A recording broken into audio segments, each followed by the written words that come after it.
الحمد لله نحمده ونستعينه ونستغفره ونؤمن به ونتوكل عليه ونعوذ بالله من شرور أنفسنا ومن سيئات أعمالنا من يهده الله فلا مضل له ومن يضلل فلا هادي له ونشهد أن لا إله إلا الله وحده لا شريك له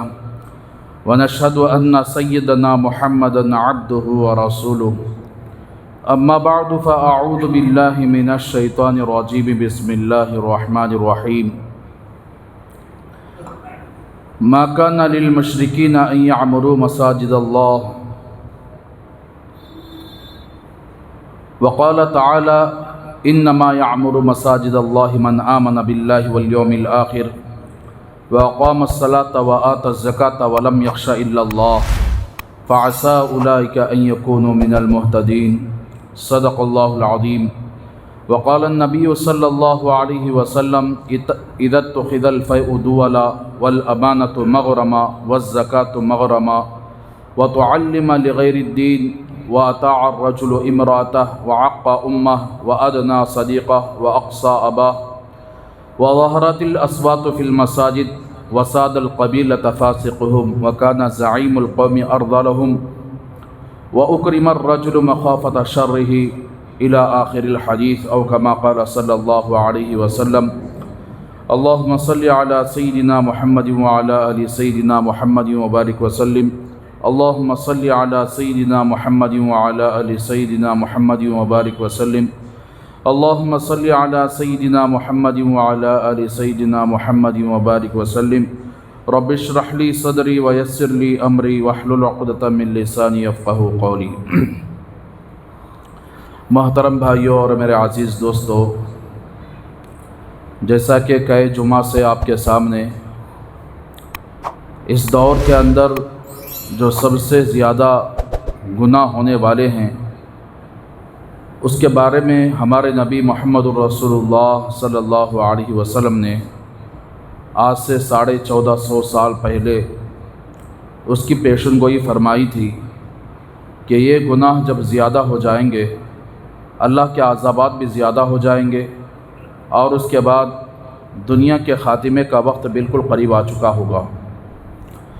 تو میرے بھائیو، اس میں سے آپ نے کچھ باتیں جمعوں سے سنتے ہوئے آ رہے ہیں کہ حکمران جو مال غنیمت آتا ہے، لڑنے کے بعد جو مال حاصل ہوتا ہے اس کو اپنی دولت بنا کر رکھ لیں گے، دھوکے بازی زیادہ ہو جائے گی، زکوٰۃ نکالنے والے کوئی نہیں رہیں گے، زکوٰۃ سے پیچھے ہٹ جائیں گے اور اپنے علم حاصل کریں گے دنیا کمانے کے لیے، علم کے ذریعے سے دنیا کمائیں گے۔ اس کے بعد گزشتہ جمعہ آپ کے سامنے کہ لوگ بیوی کے غلام بن جائیں گے اور ماں کی نافرمانی ہونے لگے گی، دوستوں کے قریب ہو جائیں گے اور باپ سے دور ہو جائیں گے۔ تو واقعتاً یہ نشانیاں ہم اپنے آنکھوں سے دیکھ رہے ہیں۔ اس کے بعد آپ صلی اللہ علیہ وسلم فرماتے ہیں کہ وظہرت الاصوات فی المساجد، مسجدوں کے اندر شور و غل زیادہ ہو جائے گا، چیخ و پکار، شور و غل، آوازیں۔ حالانکہ مسجد اللہ کا گھر ہے، مسجد کو آباد کرنے والے، مسجد کا احترام اور ادب کرنے والے، ان کے بارے میں احادیث کے اندر بہت ساری خوشخبریاں ہیں۔ قرآن مجید کے اندر بھی اللہ تبارک و تعالیٰ فرماتے ہیں کہ مسجد کو آباد کرنا کسی شرک کرنے والوں کے بس کی بات نہیں ہے، مسجد کے آباد کرنا ان لوگوں کا کام ہوتا ہے جو لوگ اللہ پر ایمان رکھتے ہو، آخرت کے دن پر ایمان رکھتے ہو، نماز کو قائم کرنے والے اور زکوٰۃ ادا کرنے والے اور اللہ کے علاوہ کسی سے ڈرنے والے نہیں ہوں۔ تو ایسے لوگ ہی مسجدوں کو آباد کرنے والے ہوتے ہیں، مسجدوں کی تعمیر کرنے والے ہوتے ہیں، مسجد کا پوری دیکھ بھالی انہی کے ہاتھ میں ہوتی ہے۔ تو میرے بھائیو،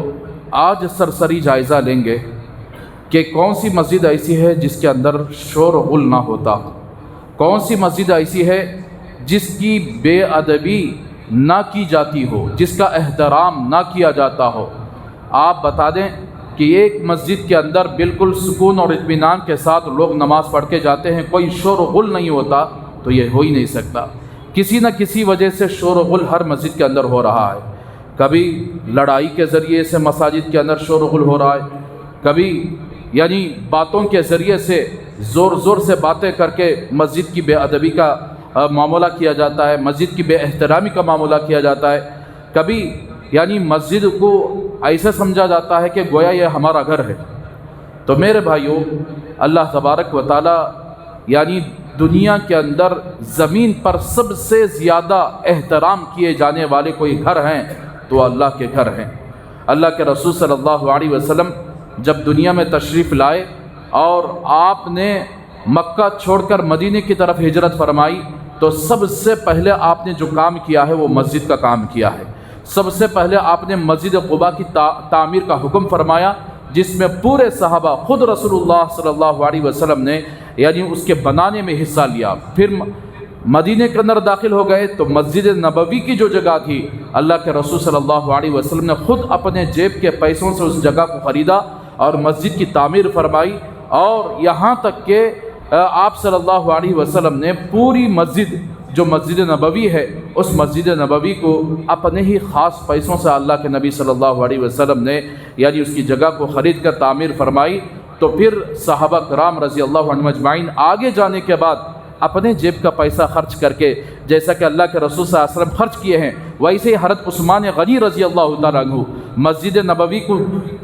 کشادہ کرنے کے لیے اپنے جیب کے پیسے ڈال کر، جبکہ وہ حکمران تھے، اس وقت وہ امیر المؤمنین تھے، کئی علاقے ان کے قبضے میں آ چکے تھے، چاہتے تو حکومت کا مال مسجد کے لیے استعمال کر سکتے تھے، لیکن انہوں نے حکومت کے مال کو مسجد کے لیے استعمال نہیں فرمایا، بلکہ اپنا جو ذاتی پیسہ تھا اس ذاتی پیسے کو رکھ کر انہوں نے مسجد کے دائیں بائیں میں اور جگہ خرید کر مسجد کو اور زیادہ کشادہ کر دیا، اس لیے کہ مسجد اللہ کا گھر ہوتا ہے، اور اللہ کے گھر کا جتنا ادب کیا جاتا ہے اللہ تبارک و تعالیٰ اتنا خوش ہوتے ہیں۔ اللہ کے گھر کی جتنی بے ادبی اور بے احترامی کی جاتی ہے وہ آدمی اللہ کے غصے میں اور اللہ کے غضب میں آ جاتا ہے۔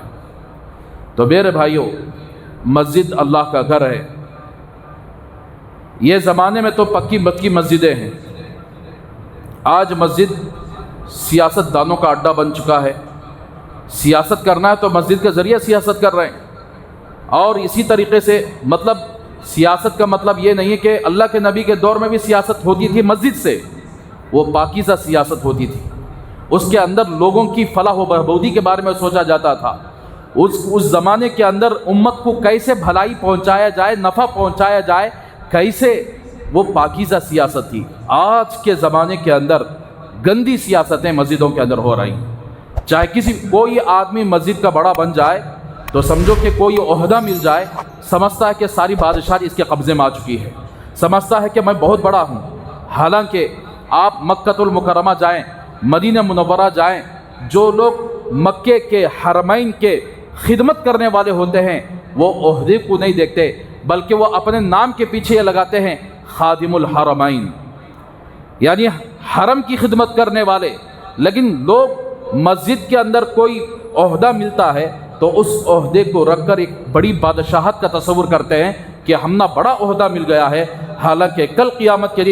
دن جن لوگوں نے مسجد کا عہدہ پا کر، مسجد کے بڑے عہدوں میں آ کر مسجد کی خدمت نہ کی، مسجد کو جس طرح رکھنا تھا اس طرح نہیں رکھا، اس کی بے ادبی کی، مسجد کا احترام نہیں کیا، مسجد کے اندر کی سہولیات کو فراہم نہیں کیا، کل قیامت کے دن اللہ تبارک و تعالیٰ کے کھٹگرے میں وہ لوگ آئیں گے، ان کا فیصلہ اللہ تبارک و تعالیٰ کل قیامت کے دن سارے لوگوں کے سامنے، یہاں تک کہ پل صراط کے راستے پر کھڑا کر کے اللہ تبارک و تعالیٰ ان کا فیصلہ فرمائیں گے۔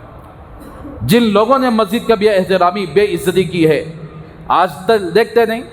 کہ آج مسجد کے اندر اتنا گندا اور اتنے گندے باتیں ہو رہے ہیں، مسجد کے اندر ایسی گندی سیاستیں ہو رہی ہیں، اللہ اکبر، سارے محلے کی بھلائی، سارے محلے کو نفع پہنچانا یہ تو مسجد کے ذریعے سے ہوتا تھا وہ زمانے کے اندر، آج مسجد کے ذریعے سے کسے کسے نقصان پہنچایا جا رہا ہے، کسے کسے کیا کیا پلانیں کی جا رہی ہے۔ مسجد کے اندر کے ماحول میں بیٹھ کر غیبتوں کے اڈے چل رہے ہیں، ایک دوسرے کے پیٹھ پیچھے کی برائیاں یہیں پر چل رہے ہیں، ایک دوسرے کی بے عزتی کا سامان یہیں پر تیار ہو رہا ہے کہ کس کی بے عزتی کی جائے۔ مسجد میں آتے ہیں تو سارے محلے کی برائیاں یہاں بیان کی جا رہی ہیں، سارے محلے کے اندر جو لوگ جن کاموں میں ملوث ہیں یہاں آ کر ان کی برائیاں یہاں پر ذکر کی جا رہی ہیں۔ تو میرے بھائیوں، اسی لیے کہتے ہیں کہ اللہ تبارک و تعالیٰ کے گھر سکون کی جگہ ہیں، وہاں پر صرف عبادت کرنا چاہیے، وہاں پر صرف اللہ کا نام لینا چاہیے، وہاں پر صرف ذکر و اذکار کرنا چاہیے، قرآن کی تلاوت کرنا چاہیے، نمازوں کی پابندی کرنا چاہیے، نمازیں پڑھنا چاہیے۔ بلکہ آج نمازیں پڑھنے والے بہت کم، ذکر کرنے والے بہت کم، قرآن کی تلاوت کرنے والے بہت کم، لیکن شور و غل کرنے والے بہت زیادہ ہو گئے۔ ایک زمانہ تھا مسجد کے پاس کوئی ڈول باجے بجا کر لے کر جاتا، مسلمان تو ہرگز نہیں کرتے تھے۔ مسلمان مسجد کا اتنا احترام کرتے تھے کہ مسجد جیسے ہی اب ایک 10 میٹر یا 50 میٹر کے دور میں ہوتی ہے، بالکل لوگ ہارن بجانے سے اپنا آپ کو بچاتے تھے۔ مسجد کے قریب جیسے ہی ہوتے ایک دم نہایت ادب و احترام کے ساتھ گزرتے تھے۔ اگر خدا نخواستہ کوئی کافر بھی ان کے تہواروں میں کوئی ڈول بجاتا، کوئی باجے بجا کر یہاں سے گزر جاتا تو لوگ اپنی جان ہتھیلی میں رکھ کر ان سے لڑ جاتے تھے، بھیڑ جاتے تھے، لیکن کسی مائی کے لال کے دل کے اندر یہ طاقت نہیں ہوتی تھی کہ وہ مسجد کے سامنے ڈول باجا بجا کر گزر جائے۔ سیکولر ملک ہے، ایک زمانہ ایسا تھا مسجد کے قریب اگر ہندو لوگ ہوتے، اگر ان کی دیوالی آتی تو کہتے کہ بھئی یہ مسجد ہے، ہم یہاں پٹاخے نہیں پھوڑیں گے، ہم دور جا کر پھوڑیں گے، یہاں ناچ گانا نہیں چلے گا، ذرا دور جا کر چلیں گے۔ لیکن آج حالت دیکھو، بینڈ باجے سب سے زیادہ مسجد کے سامنے بجتے ہیں، مسجد کی پامالی، مسجد کی بے عزتی پٹاخوں کے ذریعے سے لوگ استقبال کر رہے ہیں۔ مسجد نہ مسجد کا احترام ہے، نہ مسجد کے ادب کا احترام ہے، مسجد کے گلی میں آ کر پٹاخے پھوڑنا شروع کر دیے۔ کئی کو بولے تو ہمارے مسلمانہ بھی وہ کام کرنا شروع کرے، بولے تو یہ کافرہ بھی کرنا شروع کر ڈالے۔ بے شرم ہو کر شادیاں کرتے نہیں، راتوں میں آ کر ڈول باجے بجا کر مسجدوں کے سامنے سے گزرتا ہے مسلمان، ان کو مسلمان بولیں گے؟ جن کو مسجد کی عزت نہیں ہے، جن کو مسجد کا احترام نہیں ہے، ان کو مسلمان بولیں گے مسجد کے سامنے سے ڈول باجے بجا کر؟ عید کا موقع ہوا، چاند دیکھے، پٹاخے مسجد کے سامنے پھوڑنا شروع کر دیے۔ یہ مسلمانوں کا طریقہ ہے کہ چاند دیکھنے پر، عید کا چاند دیکھنے پر تم پٹاخے پھوڑو۔ تو میرے بھائیوں، اسی لیے اللہ کے نبی صلی اللہ علیہ وسلم نے سچ فرمایا، ایک زمانے میں مسجد کا اتنا احترام کیا جاتا تھا، مسجد کی دیکھ بھالی کی جاتی تھی، کوئی آدمی مسجد کے اندر آ کر کوئی بلند آواز سے بات بھی کرتا تو سارے قوم کہتی کہ خاموش ہو جائے، یہ اللہ کا گھر ہے۔ کسی کی مجال نہیں ہوتی گھر کے مسجد کے اندر آ کر بات کرنے کی، کسی کی مجال نہیں ہوتی مسجد کے باہر شور و شغف کرنے کی۔ لیکن آج مسلمان اتنے بے حس، بلکہ مسجد سے اتنی نفرت ان کے دلوں کے اندر آ چکی ہے۔ مسجد بولے تو ایک ملا لوگوں کا گھر ہے، مسجد بولے تو داڑھی والوں کا گھر ہے، مسجد بولے تو جبہ پیجا والوں کا گھر ہے۔ کیا کہ انہوں نماز نہ پڑھ لیتے، ہم نہ اس سے کیا واسطہ؟ ہماری شادی آئے گی، شکرانے کا موقع رہے گا، ہمیں آخر کیا ہے، نوشوں کو بٹھا کر، سنگار کر، ڈول باجے بجا کر، پٹاخے پھوڑ کر، سارے محلے کی نیند حرام کر کے، نہ ہمارے نگاہ میں مسجد کی عزت ہے، نہ ہمارے نگاہ میں مسلمانوں کی آرام کا خیال ہے، نہ لوگوں کے بیماروں کے آرام کا خیال ہے، ہم جو چاہے کر لیتے ہیں بھائی، ہم کچھ بھی کر سکتے ہیں۔ تو اسی لیے اللہ کے رسول صلی اللہ علیہ وسلم نے فرمایا وَظَهَرَتِ الْأَصْوَاتُ فِي الْمَسَاجِدِ، مساجد کے اندر جب شور و غل زیادہ ہو جائے گا، اللہ کے عذاب کا انتظار کرو۔ تو میرے بھائیوں، اسی لیے جو لوگ شادیاں کر رہے ہیں، اپنے گھر کے اندر جا کر پٹاخے پھوڑ لو، پرواہ نہیں، اپنے گھر کے اندر باجے بجا لو، کیوں لوگوں کی نیندوں کو حرام کر کے، مسجد کی پامالی کر کے، مسجد کی بے عزتی کر کے پھر انہوں ٹوپی لگا لے کو نماز پڑھنے واسطے کب تو بھی آ جاتے ہیں، کب تو بھی روز کے مسلمان نہیں نو، یا تو رمضان کے رمضان رہیں گے یا تو جمعہ کے جمعہ رہیں گے۔ روز کے مسلمان ہوتے تو کم از کم مسجد کو دیکھ کر، ایک زمانے میں کافر بھی بڑی احترام، آج بھی بہت سارے کافر، پورے کافر نہیں، بہت سارے کافر ایسے ہیں مسجد کے ساتھ ہاتھی ہوں کر کو جاتے رہتی، کم از کم اتنا تو ادب ان احمقوں کو رہتا، ان نالائقوں کو رہتا کہ رات میں پٹاخے، مسجد کو بھی نہیں دیکھے بغیر پٹاخے پھوڑتے ہیں، نعوذ باللہ من ذالک۔ تو اس لیے میرے بھائیوں، مسجد یا تو لڑائیوں کا ایک اڈا بن چکی ہے، مسجد یا تو یعنی کھلے طور پر آوازیں یعنی بڑھا چڑھا کر باتیں کرنے کا اڈا بن چکی ہے۔ مسجد اللہ کے گھر، بہت کم لوگوں کے دلوں کے اندر یہ پایا جاتا ہے کہ یہ اللہ کا گھر ہے، یہاں سکون سے عبادت کرنا چاہیے، یہاں کوئی شور و شغف نہیں ہونا چاہیے، یہ بہت کم لوگوں کے دلوں میں یہ باتیں ہیں، ورنہ تو مسجد کے اندر جیسے ہی آتے ہیں ہماری آوازیں یہاں شروع ہو جاتے ہیں۔ تو بہرحال میرے بھائیوں، یہ آنکھیں سے دیکھ رہے ہیں نا ہم لوگ، بعض جگہ تو کمیٹیوں کے سلسلے میں تو لڑائیاں پر لڑائیاں، پوری مسجد پامالی، اتنی چیخ و پکار، پبلک کمیٹی سب مل کر آستین چڑھا کے ایک دوسرے پر حملہ، ایک دوسرے کے ساتھ لڑائی، نعوذ باللہ من ذالک۔ بہرحال ہمارے نبی صلی اللہ علیہ وسلم نے جو بات فرمائی تھی 1450 سال پہلے کہ مسجد بھی شور و شغف کا اور آوازیں بلند کرنے کا ذریعہ بن جائیں گے، ہم اپنے آنکھوں سے دیکھ رہے ہیں۔ اسی لیے مسجد کا احترام کیجیے، مسجد پر اپنا پیسہ خرچ کیجیے، اگر کوئی ضرورت پڑ جائے تو مسجد کے سلسلے میں کوئی کمی کوتاہی ہے، آپ لوگوں کو حق بنتا کہ یہ کمی ہے، اس کو پوری کرنی چاہیے۔ ہمارے نبی صلی اللہ علیہ وسلم کے دور کے اندر جب مسجد نبوی تیار ہو گئی، آج کے جیسا کرنٹ کچھ نہیں تھا، وہ زمانے کے اندر چراغ کے ذریعے سے اندھیرے کو روشن کیا جاتا تھا۔ تو ایک صحابی تھے، سب سے پہلے صحابی جنہوں نے مسجد نبوی کے اندر لائٹ کا انتظام کیا، وہ صحابی ہیں حضرت تمیم داری رضی اللہ تعالیٰ عنہ۔ انہوں نے ایک چراغ مسجد کے اندر لگایا، اللہ کے رسول صلی اللہ علیہ وسلم نے پوچھ لیا کہ کون لگائے چراغ، تو صحابہ نے عرض کیا کہ تمیم داری رضی اللہ تعالیٰ عنہ۔ تو آپ صلی اللہ علیہ وسلم نے فرمایا کہ میری جو بیٹیاں تھیں میں نے ایک کے بعد حضرت عثمان رضی اللہ تعالیٰ عنہ کو دے دی، میری اور بیٹی ہوتی تو میں تمیم داری کو یعنی اس کو نکاح کر کے دے دیتا۔ یعنی مسجد کی خدمت کرنے پر، مسجد کے اندر اپنا پیسہ خرچ کر کے چراغ لگانے پر اللہ کے نبی کی تمنا یہ تھی میری اور بیٹی ہوتی تو میں اس کے لیے آخر کیا ہے، جس نے چراغ لگایا ہے، جس نے آ کر روشن کیا ہے، میں اس کو یعنی شادی کر کے دے دیتا۔ تو میرے بھائیوں، مسجد ایسے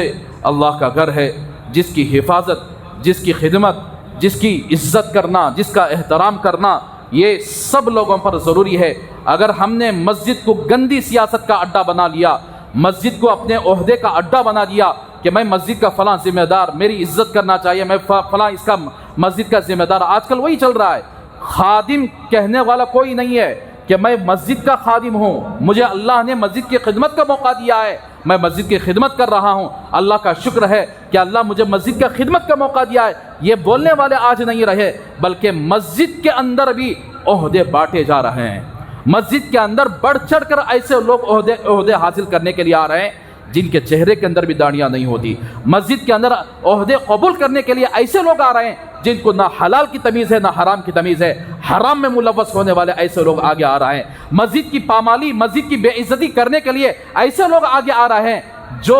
بالکل یعنی امت کے اندر سب سے گھٹیا سمجھے جانے والے، ایک وقت کی نماز بھی وہ مسجد میں آ کر نہیں پڑھنے والے، ایک وقت بھی نماز نہیں پڑھنے والے، ایسے لوگ آ کر عہدے حاصل کر رہے ہیں۔ مسجد کے اندر یعنی ایسے لوگ آ کر یعنی بڑھ چڑھ کر حصہ لینے والے ہیں، جو لوگ کہ یعنی بعض مساجد میں تو میں نے اس سے پہلے بارہا کہہ چکا ہوں، بعض مساجد ایسے ہیں نعوذ باللہ، مسجد میں کون سا پیسہ لگانا چاہیے، کون سا پیسہ نہیں لگانا چاہیے، یہ مسئلہ بھی معلوم نہیں ہے، ایسے لوگ ذمہ دار بنے بیٹھے ہوئے ہیں۔ اور ایسے لوگ مسجد کا پیسہ وصول کرنے کے بعد، بعض ایسے مساجد ہیں جس کے اندر مسجد کا پیسہ وصول کرنے کے بعد سود پر دیا جا رہا ہے۔ مجھے ایک مولانا نے فون کیا تھا، میرے پہچان کے تھے، وہ ایسی مسجد میں امامت کرتے تھے، ان کو معلوم نہیں تھا، مسجد کے جو ذمہ دار ہوتے ہیں لوگوں سے پیسہ وصول کر رہے ہیں، اور مسجد کا سینٹیمنٹ یہ بہت خطرناک سینٹیمنٹ، مسجد کا سینٹیمنٹ لگا کر حرام طریقے سے پیسہ جما لو، کوئی فرق نہیں پڑتا۔ یاد رکھو مسجد اللہ کا گھر ہے، اس کے اندر پاکیزہ پیسہ لگنا چاہیے۔ صدقے کا پیسہ بھی اللہ تبارک و تعالی مسجد کو قبول کرنے والے نہیں ہیں، زکوٰۃ کا پیسہ بھی مسجد کو قبول کرنے والے نہیں ہیں، اور حرام پیسہ تو کیا بولنا ہے، صدقے کا پیسہ ہی قبول نہیں تو حرام کا پیسہ کہاں سے لگ جائے گا۔ تو امام صاحب امامت کر رہے تھے وہاں پر، بہت دنوں کے بعد مجھے فون کیا کہ حضرت میں امامت سے نکلنا چاہ رہا ہوں۔ میں نے پوچھا کیا ہوا بھائی، اچھے نے کیا؟ انہوں نے کہا کہ حضرت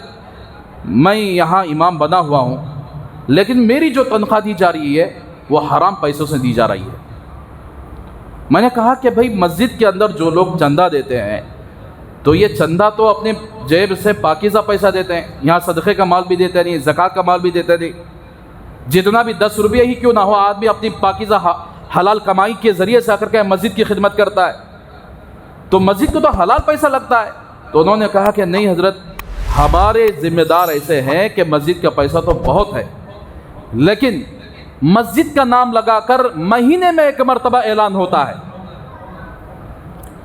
جیسے سوال ڈالتے تھے ہمیں، کیا تو بھی منڈی کے اندر سوال ہوتا ہے یہ ٹوکرا کتنے میں، یہ موٹا کتنے میں، کر کو جو آدمی زیادہ بولی لگاتا ہے اسے آ کر وہ دے ڈالتے ہیں۔ ویسا آ کر انہوں نے کیا کیا، مسجد کے اندر مہینے میں 1 مرتبہ پیسہ اکٹھا ہوتا ہے، اعلان کیا جاتا ہے بھائی مسجد کا گھر اللہ کا گھر ہے، مسجد ہے، تمہارا ہمارا ہم سب مل کر خدمت کرنا ہے، اس لیے آج ہمارے پاس اس مہینے کے اندر 20,000 روپے جمع ہوئے، کون یہ 20,000 روپے لے کر 25,000 روپے دینے والا؟ کوئی کہے گا میں 25,000 روپے دے دوں گا، کوئی کہتا ہے 20 پر 6,000، کوئی کہتا ہے 20 پر 7,000، کوئی کہتا ہے 20 پر 8,000، کوئی کہتا ہے 30,000 دے دوں گا۔ یعنی مسجد کا پیسہ سود کے اوپر قرض دیا جاتا ہے، اور اس کو 1 مہینے کی مدت دے کر واپس کرنے پر 10,000 روپے ایکسٹرا، یعنی جو زیادہ بولی لگاتا ہے اس کو دے دیا جاتا ہے۔ اب وہ آدمی مسجد کا پیسہ 20,000 روپے لے لیا، جب واپس کر رہا ہے تو 10,000 روپے ایکسٹرا نکال کر واپس کر رہا ہے مسجد کو، یعنی گویا مسجد کا پیسہ جو لوگ دے رہے ہیں وہ پیسہ سود میں لگا کر یعنی مسجد کے پیسے میں بڑھایا جا رہا تھا۔ سینٹیمنٹ کیا تھا؟ اللہ کا گھر کو تم سب خدمت کرنا ہے، یہ سینٹیمنٹ لگا کر انہوں نے کیا کیا، مسجد کا پیسہ جتنا بھی جمع ہوتا تھا سود پر قرض کے طور پر دیا جاتا تھا، لوگوں کو سے سود اور بیاج وصول کیا جاتا تھا۔ اب ظاہر سے بات ہے بینک کے اندر بھی سودی طور پر جو تنخواہ دی جاتی ہے وہ حرام ہے۔ اب مسجد کے امام کو سودی اعتبار سے ان کو بھی تنخواہ مل رہی تھی، انہوں نے کہا کہ میں حضرت نکلنا، میں نے فوراً نکل جاؤ یہاں سے، اور صرف نکلو ہی نہیں، آپ جب نکلنا ہی چاہتے ہیں عوام کو مسئلہ بتا دو، یہ تمہاری ذمہ داری بنتی ہے کہ دیکھیے اصل تو اپنی ذات کے لیے بھی سود لینا دینا حرام ہے، لیکن اللہ کا گھر لگا کر، اللہ کے گھر کا نام لگا کر، مسجد کا نام لگا کر یہ لوگ جو کام کر رہے ہیں یہ بالکل گندا کام ہے، کہیں ایسا نہ ہو کہ ان سارے ذمہ داروں پر اللہ کا عذاب نہ آ جائے۔ تو میرے بھائیوں، اسی لیے کہتے ہیں کہ آج حالات ایسے چل رہے ہیں کہ مسجد پر ایسے لوگوں کا قبضہ ہو چکا ہے جو نہ حلال اور حرام کی تمیز رکھنے والے، نہ مسائل کے بارے میں جاننے والے، نہ کیا کرنا ہے کیسا کرنا ہے کچھ بھی پتہ نہیں ہے، بس ایک ایسے مسجد میں یا تو شور و غل کر رہے ہیں، یا تو مسجد کے اندر یعنی اس کے بے ادبی کی جا رہی ہے، اور سارے محلے کے ساری چیزیں یہاں لا کر ڈسکس، غیبتیں، چغل خوریاں، پیٹ پیچھے برائیاں، یہ سب مسجد کے اندر کیا جا رہا ہے۔ تو اسی لیے ہمارے نبی نے 1450 سال پہلے اس زمانے کو اپنی اس آنکھوں سے اللہ کے نبی نے دیکھ لیا تھا کہ دیکھ کر فرمایا وَظَهَرَتِ الْأَصْوَاتُ فِي الْمَسَاجِدِ، مسجد کی بے احترامی زیادہ ہو جائے گی، مسجد کی بے ادبی زیادہ ہو جائے گی، تو تب انتظار کر لینا اللہ کے عذاب کا۔ پھر آگے اللہ کے رسول صلی اللہ علیہ وسلم فرمائے، اسی لیے میرے بھائیوں اللہ کے گھر کو جہاں تک ہو سکے حلال پیسہ استعمال کرنا چاہیے، مسائل معلوم کرنا چاہیے،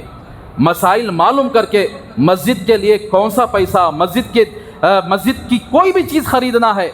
کیا مسئلہ ہے اس کے سلسلے میں، اگر اس کے بغیر کوئی بندہ یعنی مسجد کو چلاتا ہے تو کل قیامت کے دن عوام تو بچ جائے گی، ہم لوگ بچ جائیں گے، وہ لوگ کھٹگرے میں کھڑے ہو جائیں گے۔ تو اسی لیے ہمیں چاہیے کہ مسائل کو معلوم کر کے شریعت کے روح سے اگر ہم مسجد کے انتظام کر رہے ہیں تو الحمدللہ اللہ تبارک و تعالیٰ یعنی مسجد کی ترقی کریں گے۔ اگر ہم نے مسائل معلوم کیے بغیر اگر مسجد کے پیسوں میں ایک بھی حرام پیسہ اگر ملا دیتے ہیں تو پھر اللہ تبارک و تعالیٰ اپنی برکت کو اس سے نکال دیتے ہیں، پھر اس کے بعد وہی لڑائی جھگڑے فسادیں یہ سب آ کر شروع ہو جاتے ہیں۔ اس کے بعد آپ صلی اللہ علیہ وسلم نے ارشاد فرمایا وَسَادَ الْقَبِيلَةَ فَاسِقُهُمْ، قبیلے کا بڑا آدمی کون رہے گا، خاندان کا بڑا آدمی، محلے کا بڑا آدمی کون ہوگا؟ ایک زمانے میں ایسا تھا کہ جو قبیلے کا آدمی ہوتا تھا پوری قوم کی طرف سے وہ لیڈر بن کر کہیں بھی جا کر فیصلہ کرنا ہوتا، سارے لوگ اس پر بھروسہ کرتے کہ بھئی یہ ہمارا لیڈر ہے، ہمارے محلے کا بڑا آدمی ہے، یہ ہمارے قبیلے کا بڑا آدمی ہے، یہ جو فیصلہ کرے گا ہم اس فیصلے پر راضی ہیں۔ یعنی خاندان کا، قبیلے کا، محلے کا جو بڑا آدمی ہوتا تھا وہ دیندار ہوتا تھا، امانت دار ہوتا تھا، امت کی خیر خواہی کرنے والا ہوتا تھا۔ لیکن جس قوم کا، جس قبیلے کا، جس محلے کا بڑا آدمی فاسق ہو، گنہگار ہو اور کھلم کھلا گناہ کرنے والا ہو تو اللہ کے نبی نے فرمایا کہ قیامت کے قریب ایسے فاسق لوگ قبیلے کے بڑے بن جائیں گے، محلے کے بڑے بن جائیں گے، لوگ ان کو یعنی محلے کا بڑا بنا دیں گے، سب سے زیادہ گنہگار جو ہوگا اسے محلے کا بڑا بنا دیں گے۔ پھر آگے ایک جملہ سنو، وَكَانَ زَعِيمُ الْقَوْمِ أَرْذَلَهُمْ، اور جو گاؤں کا بڑا آدمی ہوتا نا، قوم کا بڑا آدمی، وہ سب سے زیادہ کمینہ آدمی ہوگا، سب سے زیادہ رذیل آدمی۔ گاؤں کا بڑا آدمی سب سے زیادہ کمینہ آدمی ہو جائے گا۔ پھر وَأُكْرِمَ الرَّجُلُ مَخَافَةَ شَرِّهِ، پھر اللہ کے نبی نے فرمایا ایسے گنڈا گیری کرنے والے، ایسے محلے کے بڑے جو فاسق ہیں، فاجر ہیں، اور قوم کے بڑے جو سب سے زیادہ کمینے، رذیل، ایسے لوگ بڑے بن جائیں گے اور ایسی گنڈا گیری چلیں گے۔ ان گنڈا گروں کے سامنے جو لوگ ہوتے ہیں نا، السلام علیکم بھائی صاحب، السلام علیکم، السلام، خیریت سے کیا، پیچھے جا کر 100 گالیاں دیتا رہتا ہوں۔ تو اللہ کے نبی نے فرمایا 1450 سال پہلے یہ سلام غلام سب ہے نا، اس کے نقصان سے بچنے کے لیے سلام کیا جائے گا۔ یہ جو گنڈا ہوگا نا، گنڈا جسے گنڈا گر یعنی چاہے محلے کا بڑا گنڈا بنا لے، چاہے گاؤں کا بڑا گنڈا بنا لے، چاہے کوئی بھی، ان کو سب سلام علیہ، السلام علیکم بھائی، السلام علیکم، خیریت کیا بھیا، خیر کا بھیا، یہ سب آ کر انہیں کہاں نقصان ہم نہ پہنچا ہوتا کہ اگر ہمیں اسے سلام نہیں کرے، کہیں ایسا نہ کہ یہ اپوزٹ پارٹی والا ہے کہ یا اپوزٹ میرا دشمن کا آدمی ہے کہ ایسا سمجھ اربا اس سے لگا لینا نہیں، سامنے پڑیا بولے تو سلام کر لے کو، خاموش پتلی گلی سے نکل جانا۔ یہ 1450 سال پہلے اللہ کے نبی بول رہے ہیں۔ کیا واقعتاً ہمارے قوم کے لوگ نہیں ایسے، محلے کے لوگ ہیں، کوئی بڑا محلے کے اندر کوئی بینڈ باجا بجا کر پورے محلے کو نیند حرام کر رہا ہے کوئی محلے کا بڑا آدمی جا کر کم از کم بات کر سکے کہ بھائی یہ رات میں پٹاخے پھوڑنا، باجے بجانا، یہ دوسروں کو تکلیف ہو رہی ہے، اللہ کے واسطے بند کر دے، ہے کوئی ایسا بڑا آدمی؟ محلے کے اندر کوئی آدمی کوئی ایسے چکارے کاما کیا، اسے جا کر سمجھانے والا آج کوئی ہے؟ کوئی ایسا کام ہوا؟ آج محلے کے اندر، ہمارے گھروں کے اندر جو عورتیں ہیں جن کے شوہر کویت سعودی کو جائے ہوئے ہیں، کئی مرد حضرات گھس رہے ہیں، کوئی ہے جا کر ہمت ہے جا کر سمجھانے کے لیے کہ بھئی یہاں غلط کام ہو رہا ہے؟ کوئی ہے محلے کے اندر بڑا آدمی جو یعنی کوئی ہماری بچی کسی غیر کے ساتھ چلا جائے جا کر سمجھا کر اس معاملے کو رفع دفع کرنے کے لیے کوئی آگے بڑھ رہا ہے؟ نہیں نا، سارے محلے جن کو بڑا بنا دیا گیا ہے وہ بالکل خواب غفلت میں سو رہے ہیں، آنکھوں سے دیکھ رہے ہیں برائی کیا ہو رہی ہے، آنکھوں سے دیکھ رہے ہیں اپنی قوم کفر کے دہانے پر جا کر کھڑی ہو گئی ہے، کافر بنتے ہوئے جا رہی ہے، لیکن قوم کے بڑوں کو اتنا حس نہیں ہے کم از کم یہ میری قوم کی بچی ہے، میرے مسلمان میرے معاشرے کی بچی ہے، کم از کم میں سمجھانے والی میں سمجھاؤں، یہ میرا بچہ ہے، یہ کسی کافر کے حوالے ہو چکا ہے، میں جا کر کم از کم سمجھاؤں۔ نہیں میرے بھائیوں، ہمارے نبی نے سچ فرمایا۔ ایک زمانہ تھا 17 سال کے نوجوان بچوں کو بڑا بنا دیا جاتا تھا، کیا دیکھ کر؟ مالداری کو دیکھ کر نہیں، بہادری کو دیکھ کر نہیں، عہدے کو دیکھ کر نہیں کہ انہیں بڑا عہدے والا ہے، انہیں بڑا مالدار ہے، اس کی امانت داری کو دیکھ کر اسے بڑا بنا دیا جاتا تھا، اس کی دیانت داری کو دیکھ کر قوم کا جو جذبہ، قوم کی حفاظت کا جو جذبہ، قوم کو نفع پہنچانے کا جو جذبہ ہوتا تھا، وہ جذبے کو دیکھ کر کمانڈر بنایا جاتا تھا۔ آج سے 20 سال پہلے 25 سال پہلے عراق کے اندر صدام حسین ایک ایسا نوجوان گزرا ہے۔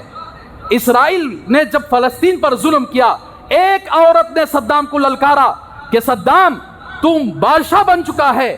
عیاشی میں رہا، آج فلسطین پر ہم پر ظلم ہو رہا ہے، آج ہماری عورتوں کی عزتیں لوٹی جا رہی ہیں، تو خاموش تماشا بنتا ہوا دیکھا۔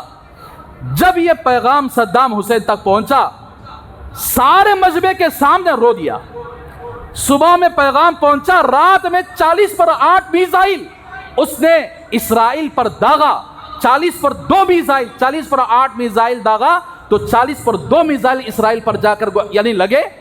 تب امریکہ سب الرٹ ہو کر صدام حسین کو پکڑ کر پھانسی پر لگا دیے، اور یہ کہہ کر کہ اس نے انٹرنیشنل لا کا النگھن کیا، انٹرنیشنل لا کے خلاف اس نے کام کیا، کرمنل آ کر اس نے حملہ کیا ہے، اس لیے پورے انٹرنیشنل کے نگاہ میں انہیں مجرم ہے۔ لیکن ایک عورت کی آواز کو سن کر اس نوجوان نے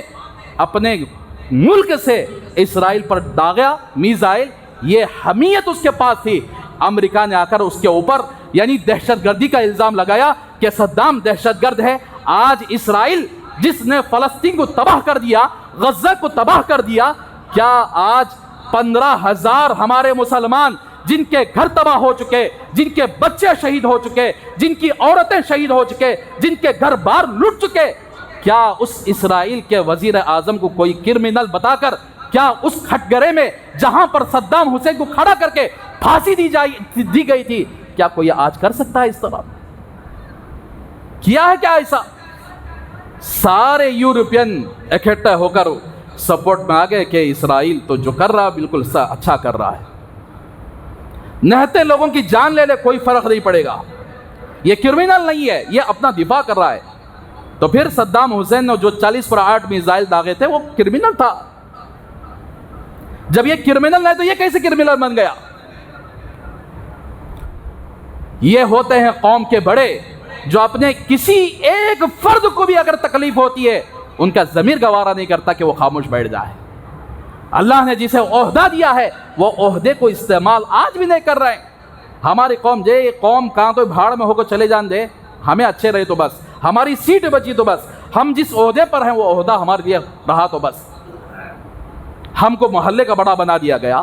ہم کو قوم کا بڑا بنا دیا گیا، ہم کو یعنی سارے لوگ ہم نہ دیکھے تو سلام کر دیں۔ بھئی تیرا سلام کل قیامت کے دن اس پل صراط کے اوپر اللہ تبارک و تعالیٰ تیرا فیصلہ کریں گے۔ تجھے اللہ نے بڑا عہدہ دیا تھا، اس عہدے کا تو نے کیا استعمال کیا؟ کسی غریب کی مدد کیا؟ کسی مجبور کی مدد کیا؟ کیا کیا تو نے؟ یہاں اچھا رہیں گا، سیاست میں جانا بولے تو اس کے واسطے بھائی دیکھو کارا میں گیرا میں پھرے جا، دیکھو کیا سیکیورٹی ہے ان کی، کیا ہے یہاں تو سیکیورٹی رہے گی میرے بھائیوں۔ فرعون بھی 400 سال تک بڑی عیاشی کی زندگی گزارا ہے، نمرود بھی بڑی عیاشی کی زندگی گزارا، ابو جہل ابو لہب بڑی عیاشی کی زندگی گزارے، لیکن آج ان کا حال کیا ہے؟ جا کر پوچھ لو ان کے قبر کے پاس جا کر کہ تمہیں کیا گزر رہی ہے قبر کے اندر۔ تو ایسے نوجوان، ایسے یعنی جن کو اللہ نے عہدہ دیا، ایسے لوگ بھی گزرے ہیں کہ اپنی قوم میں کسی کو بھی تکلیف ہو جائے تو یعنی خود آگے بڑھ کر ساری قوم پر مصیبت بھی مول لینے والے. اسی لیے آج فلسطین کے اندر جب اسرائیل نے ظلم کیا، جب فلسطین کے لوگوں کے گھروں کو لوٹا، ان کے گھروں کو ناجائز طریقے سے قبضہ کر لیا، بلڈیزر کے ذریعے سے ان کے گھروں کو گرا دیا، مسجد اقصی میں آ کر فائرنگ کیا، مسجد اقصی میں آ کر ناچ گانے کی محفل سجایا، تو پھر جو غزہ کے لوگ تھے نا، ان کے اندر حمیت جاگی کہ بھئی ہمارے مسلمانوں پر یہ ظلم کر رہا ہے. ایک ہی علاقے کے اندر جیسے تلنگانہ آندھرا پردیش ہے نا، وہی آ کر فلسطین بھی آ کر غزہ ایک ہی جگہ تھے. غزہ کو الگ کر ڈال کو انہیں سیاست کرا سو، جیسے تلنگانہ اور آندھرا کو الگ کر کے سیاست کی گئی ہے، اسی طرح آ کر کیا ہے وہ زمین کو بھی آ کر غزہ کو الگ کر ڈال کو سیاست کرے. لیکن غزہ کے جو لوگ یعنی حماس تھا، اسے نہیں برداشت نہیں ہوا کہ ہمارے آنکھوں کے سامنے ہماری بہنوں پر ہاتھ لگا رہے ہیں، عزتیں لوٹ رہے ہیں، ان کو اگر مار رہے ہیں، تو اس لیے انہوں نے حملہ کیا، یہ اپنے دفاع کے لیے حملہ کیا. تو میرے بھائیوں، اسی لیے کہتے ہیں کہ اللہ جس کو عہدہ دیتا ہے وہ عہدے کو صحیح طور پر استعمال کرتا ہے. کل قیامت کے دن اللہ تبارک و تعالیٰ کی پوچھ سے اللہ کے عذاب سے بچ جائے گا. اگر اس نے اپنے عہدے کا غلط استعمال کیا، دنیا چلی جائے گی، لیکن کل قیامت کے دن اللہ تبارک و تعالیٰ کے یہاں یعنی پھنس جائے گا. محمد بن قاسم رحمۃ اللہ علیہ، تمہیں ہمیں مسلمان بنے بولے تو محمد بن قاسم کا صدقہ یہ 17 سال 18 سال کا نوجوان، کیسا رنگا معلوم؟ 17 سال 18 سال کا نوجوان. آج کے نوجوان 17 سال 18 سال ہو گئے تو ابھی بچے نظر آتے رہتے. آج کے نوجوانوں کے اندر گانجا کھانے کی عادت 15 سال سے شروع ہو جاتی ہے، بیڑی سگریٹ پان پراگ کھانے کی عادت 15 سال سے شروع ہو جاتی ہے، راتوں میں چیٹنگ کرنے کی عادت تقریباً 10 سال سے شروع ہو جاتی ہے، اور ایک دوسرے کے ساتھ تعلقات قائم کرنے کی عادت 15 سال سے شروع ہو جاتی ہے. جیسے ہی 7 کلاس 8 کلاس 9 کلاس یا 10 کلاس شروع ہو جاتا ہے تو آپس میں کون سی لڑکی سے محبت کرنا ہے، کون سی لڑکی کس لڑکے سے محبت کرنا ہے، یہ 15 سال سے پہلے شروع ہو جا رہا ہے. وجہ کیا؟ کلچر ایسا بنا دیا گیا، سکولز ایسے بنا دیے گئے، کالجز ایسے بنا دیے گئے کہ جس میں ماحول یہ کریٹ کیا گیا کہ دیکھو یہ ماحول میں ہم اپنے بچوں کو ڈالیں گے. تب ایسا نوجوان وہ ماحول میں پڑا بڑھا تو اس کی سوچ کیا رہے گی؟ زیادہ سے زیادہ پب جی گیم کھیلا تو بڑا خوش ہو جاتا، زیادہ سے زیادہ کسی بچی کے ساتھ تعلقات قائم کر کے اس کے ساتھ پارک کو جا کو آ گیا بولے تو بہت خوش ہو جاتا، ہاں بھائی میں نے بڑا اچھا کام کیا میں نے. اور کسی بچی کے ساتھ افیئر ہو گیا تو بہت بڑا کام کر دیا، رات بھر چیٹنگ کر لیا، بہت بڑا کام کر لیا، رات بھر ایک دوسرے سے بات چیت ہو گئی، بہت بڑا کام کر لیا. یہ آج کل نوجوانوں کی حالت یہ چل رہی ہے کہ گانجے میں ہمارے نوجوان ملوث، 18 سال کے نوجوان بیڑی سگریٹ میں پان پراگ میں ملوث، ایک دوسرے کے ساتھ غلط تعلقات قائم کرنے میں ملوث، لو افیئر میں ملوث. لیکن ایک زمانے کے نوجوان ایسے تھے جیسے صدام حسین کو ایک عورت نے للکارا تھا تو اس عورت کی آواز کو سن کر اسرائیل کے ناک کو دم کر دیا تھا. تو اسی زمانے کے اندر محمد بن قاسم بھی وہ نوجوان تھا. صرف ہندوستان کے اندر ایک عورت کی آواز پر لبیک کہتے ہوئے اس نے ہندوستان کے اندر انٹری ماری تھی اپنی فوج کے ساتھ. سندھ کو آیا، سندھ سے اس نے ہندوستان کا رخ کیا. راجہ داہر اس زمانے کا بادشاہ تھا. تو اب اس نے کیا کیا دیکھیے، ایک عورت پر ظلم راجہ داہر نے کیا، اس کا بدلہ لینے کے لیے ہندوستان کہاں ہے بصرہ، کہاں ہے مکہ مدینہ، کہاں ہے حجاز، وہاں سے آ گیا ہندوستان کو آیا. آنے کے بعد راجہ داہر کو معلوم ہو گیا کہ کوئی ایسا خطرناک کمانڈر آیا ہے، جس جنگ میں وہ جاتا ہے وہ جنگ فتح کر کے آتا ہے. 18 سال کا نوجوان جو جنگ جس میدان میں جاتا ہے وہ میدان کی بازی لے کر آتا ہے. تو اب کافر تھا، اس نے پورے پجاریوں کو جمع کر دیا. جیسا کہ ہمارے آدمی کیا تو مصیبت آ گئے بولے تو کہاں کی ایک بھگ جاتی ہیں، عاملوں کے پاس، پیروں کے پاس، کٹوں کے پاس، کہاں کی ایک وہ مصیبت دور کر ڈالا. یہ تو کافروں کا طریقہ ہے. تو سارے پجاریوں کو جمع کر کے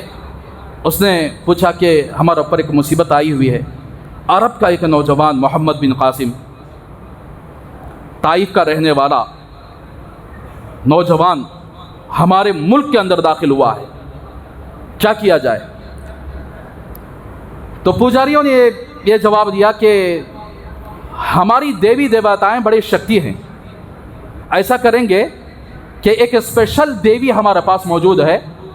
جو ہمارے ملک کے بارڈر کی حفاظت کرتی ہے. کوئی بھی فوج بارڈر کے اندر آ جائے تو ہماری دیوی کی قہر سے وہ یا تو جل جائے گا یا تو مر جائے گا. تو راجہ نے کہا کہ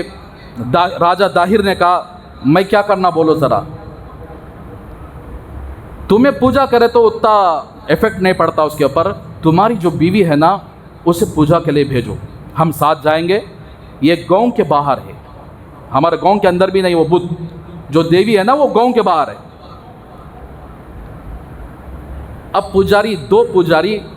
اب اس نے کیا کہ اپنے ملک کی حفاظت کرنا ہے، ہندوستان کی حفاظت کرنا ہے. اس نے، اس کی بیوی بڑی خوبصورت تھی، بیوی کو بھیجنے پر راضی ہو گیا اور بیوی کو بھیج دیا، جاؤ جا کر تم جو پوجا پاٹ کرنا ہے کر کے آؤ تاکہ یہ لوگ جو ہمارے ملک کے اندر آئے ہیں وہ روگ ختم ہو جائیں. اب جیسے ہی وہ باہر گئی، جہاں وہ دیوی موجود تھی، جہاں ان کا بت موجود تھا، وہاں جا کر پوجا شروع کیے تو ان دو پجاریوں کی نیت بدل گئی جو ساتھ لے کر آئے تھے. پجاریوں نے کہا کہ ملکہ اب آپ اپنے بادشاہ کو بھول جاؤ، ہمارے ساتھ تم زندگی گزار لو، اب بادشاہ مرنے والا ہے تمہارا. یہ فوج آئی نا، کوسی دیوی دیوتا بھی ان کو بھگا سکتے نہیں، انہیں بڑا پاورفل، ان کا یہ فوج بڑی پاورفل فوج ہے کہ چپکے تو ہمیں بولے سوتا تمہارے بادشاہ کو تسرے پکا تیرا شوہر بادشاہ جو ہے نا مرنے والا ہے، تو اس لیے ہمارے ساتھ زندگی کی تعلقات قائم کر لے، تجھے ہمیں کوئی بھی نقصان ہوئے بغیر ہمیں تجھے بچا لیں گے اور ہمارے ساتھ تیری زندگی گزر جائے گی. تو یہ باتیں چل رہی تھی تو اس نے کہا کہ تم نے میرے شوہر کے ساتھ بڑی غداری کا معاملہ کیا، تم دھوکے باز ہو. یہ باتیں چل رہی تھی، ایک نوجوان گھوڑے میں سوار ہو کر یہ ساری باتوں کو سن کر اس نے دونوں پنڈتوں کو، دونوں پجاریوں کو قتل کر دیا، آن دا اسپاٹ قتل کر دیا. جیسے ہی قتل کر دیا تو وہ عورت ایک دم جھونک گئی. پوچھا تم کون؟ یہاں ہماری باتیں سن کر تم نے کیا محسوس ہوا جس کی وجہ سے آپ قتل کر دیا ہو؟ تو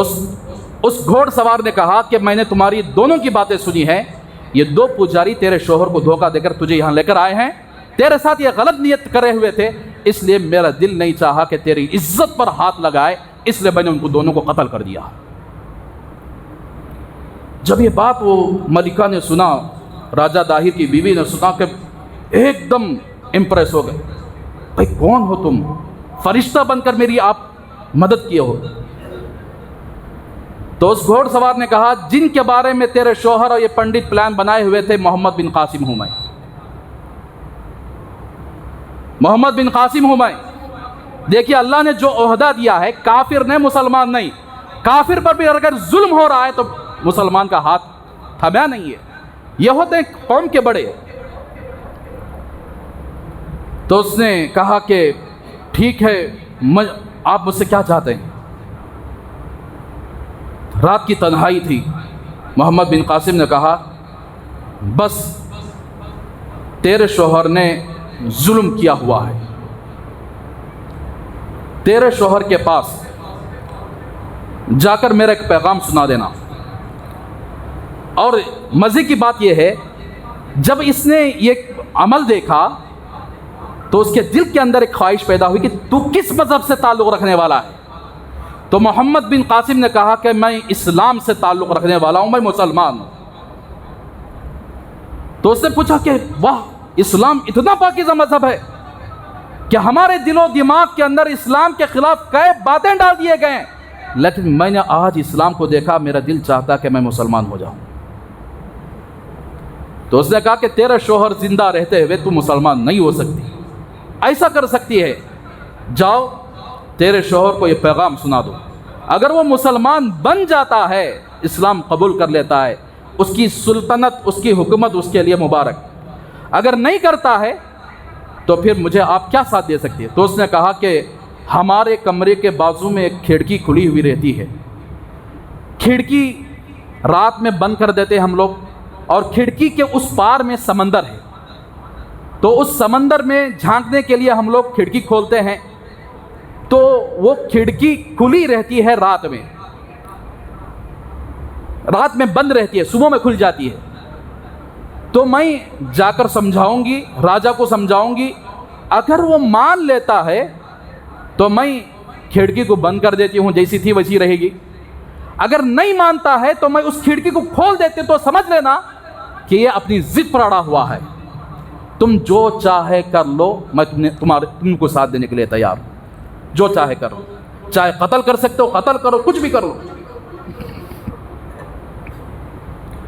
تو چنانچہ اس نے کہا ٹھیک ہے چلو، تو اس نے اپنے گھوڑے کو اتارا، خود اترا، اس نے کہا کہ آپ اس گھوڑے پر سوار ہو جائیں، میں پیچھے چل کر آؤں گا۔ اس نے کہا کہ ایسا کرتے کہ میں آپ کے پیچھے بیٹھ جاتی ہوں۔ تو اس نوجوان نے کہا کہ ہمارا اسلام یہ اجازت نہیں دے رہا ہے کہ کسی نامحرم عورت کو اپنے سواری کے پیچھے بٹھا لیں، تو اس لیے یہ نوجوانوں کو معلوم نہیں اسلام کیا ہے کر کو، یہ نوجوان بچیوں کو معلوم نہیں اسلام کیا ہے کر کو، اسی لیے اپنے سیٹ پر، اپنے بائک پر، اپنی سواری پر کافر کو بھی بٹھا لیتے ہیں، مسلمان کو بھی بٹھا لیتے ہیں، اور وہ بچی جو مسلمان ہوتے کافر کے پیچھے بھی بیٹھ جاتی ہے، مسلمان کے پیچھے بھی بیٹھ جاتی ہے۔ تو اس کے دل کے اندر اور زیادہ اسلام کی محبت آ گئی، اور کہا ٹھیک ہے، چڑھ گئی گھوڑے کے اوپر، اور گھوڑا آگے جانے لگا، تو پیچھے سے یہ نوجوان آگے جانے کے بجائے پیچھے آ رہا ہے۔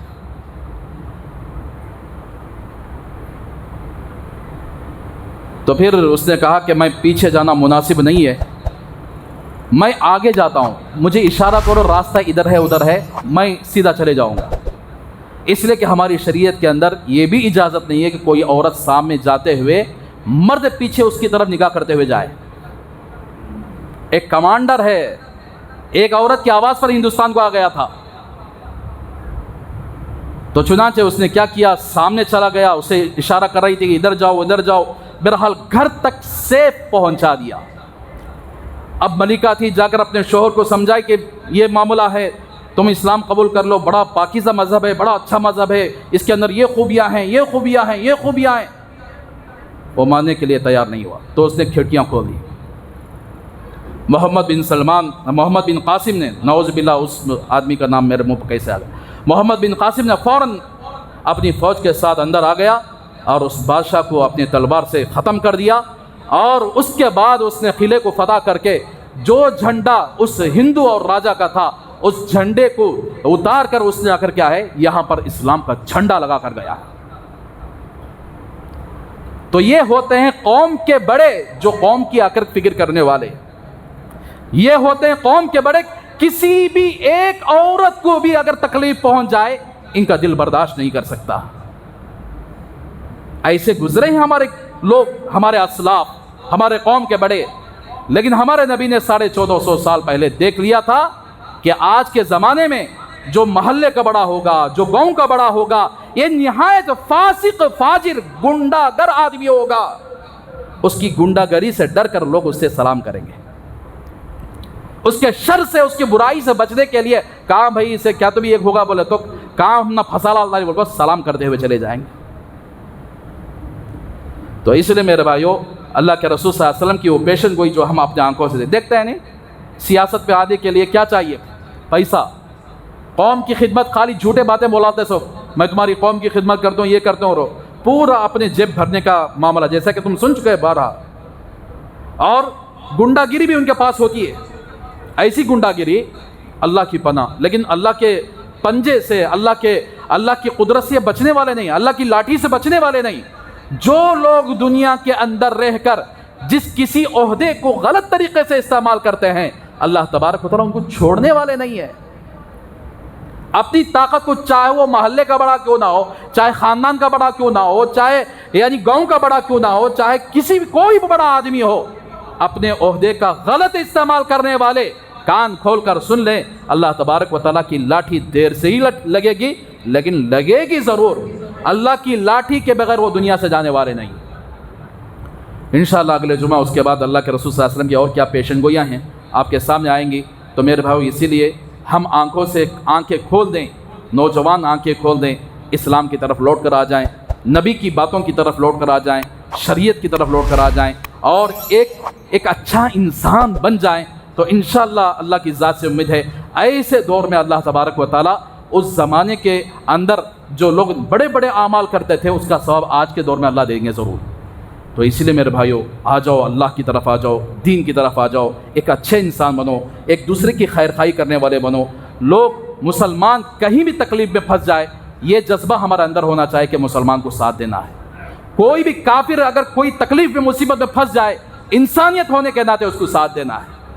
یہ جذبہ ہمارے اندر ہونا چاہیے۔ اللہ سے دعا کریں کہ اللہ ہم سب کو عمل کرنے کی توفیق عطا فرمائے۔ آمین۔ وآخر دعوانا الحمد للہ رب العالمین۔